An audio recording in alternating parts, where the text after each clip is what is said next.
Әр ойында пасхалкілер бар. Күлкілі, өкінішті. Мен енді бүгін сіздерге қорқыныштысын айтатын боламын. Ал ендеше видеомызды бастайық. Біздің бәріміз білетін GTA 5 ойынында Гордо деген таудың үстінде бір призрак қызды кездестіруге болады.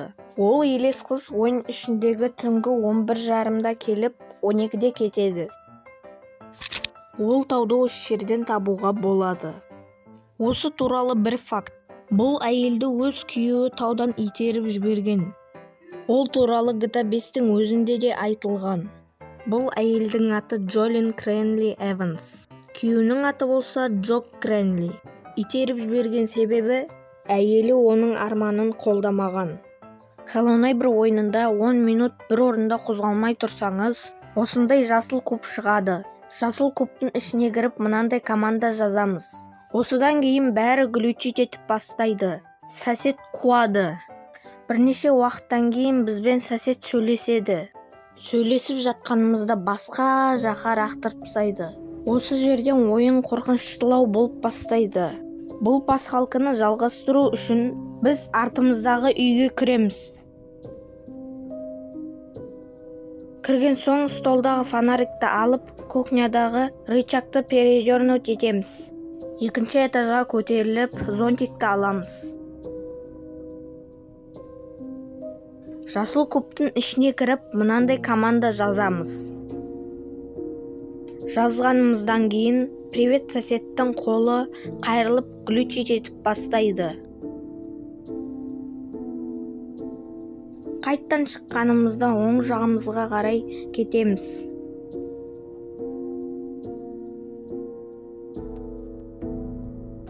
Ол жақта бір ағашқа секіріп алу керек.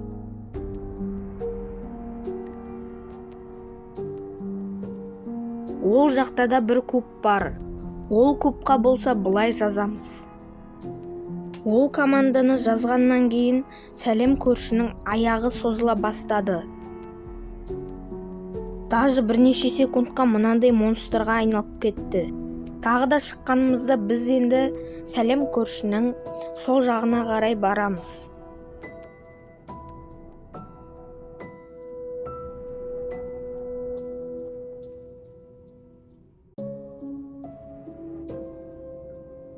Осы жақта бір батут болады, соған секіріп айға ұшып кетеміз.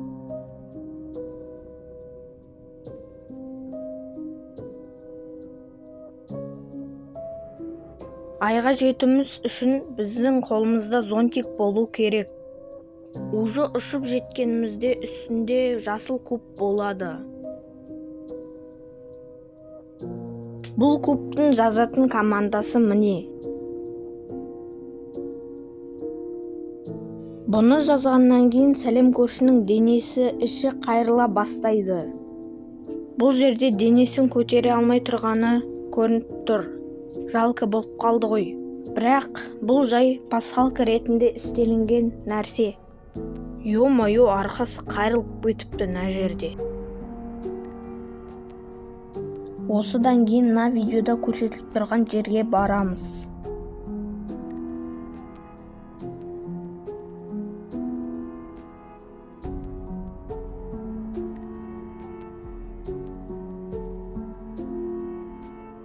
Осы жерге келгенімізде зонтик пен нан үстіне секіреміз.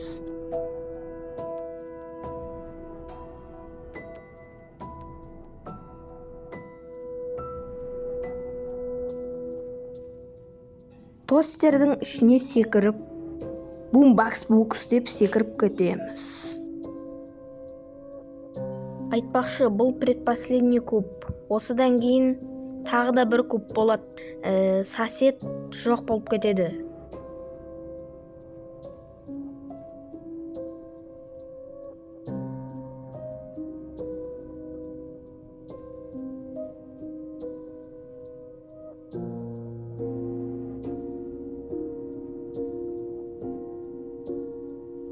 Мына кубтың командасы міне. Бұдан кейін сәлем көршінің басы айнала бастайды. Бір уақытта басы да жоқ болып кетті. Басы да үлкейді. Сказка болды десек те болады. Ең соңғы кубымыз сол жақта.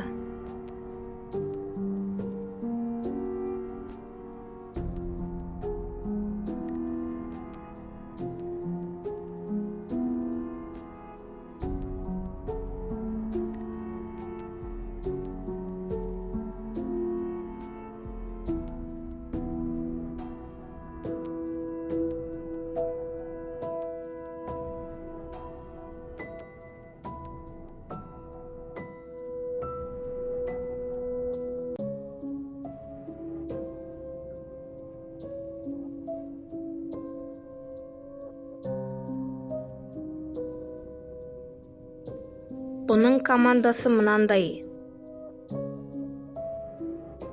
Бұл ең соңғы командадан кейін сәлем көрші жоқ болып кетеді.